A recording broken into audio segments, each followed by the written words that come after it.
bring in now Lucas Tomlinson. He is live outside the White House tonight. Lucas, I'm sure probably a lot of activity in there.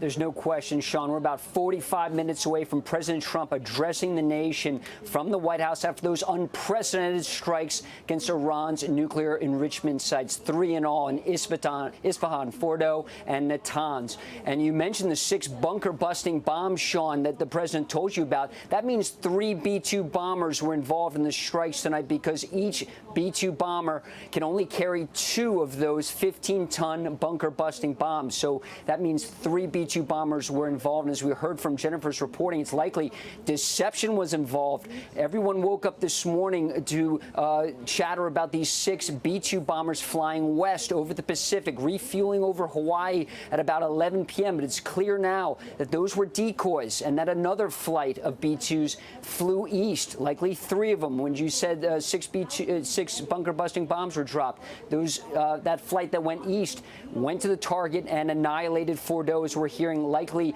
destroying Iran's nuclear enrichment program. As you mentioned, for 11 years, President Trump has made clear that Iran will not have a nuclear weapon. That was his red line, and tonight he enforced it. You mentioned the 30 Tomahawks fired from submarines. Of course, an Ohio guided missile submarine, the old Ohio-class ballistic missile subs that were converted, Sean, each one carries 154 Tomahawks, so it's likely the strike came from there. Not sure if USS Georgia or Florida is patrolling in the area, but those are converted Ohio-class boats. Of course, attack submarines typically carry Virginia-class, LA-class attack boats carry about a dozen Tomahawk cruise missiles. So it could have been a pair of attack submarines or most likely one of those converted Ohio-class guided missile submarines that took out that site. What's notable, Sean, is today President Trump had 3 opportunities to address the press. He declined each time. Perhaps a signal looking back that something was up.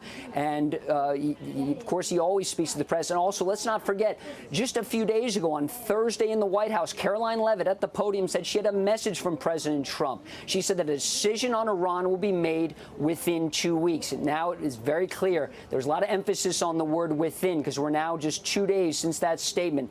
And this unprecedented strike was made against Iran, knocking out Iran's nuclear sites, likely setting back that program for years, decades, or perhaps ever. And Lucas, we got to remember, too, it was only 24 hours after the president made that statement that the Iranians said they would not have a negotiation at all. So they gave their answer almost immediately.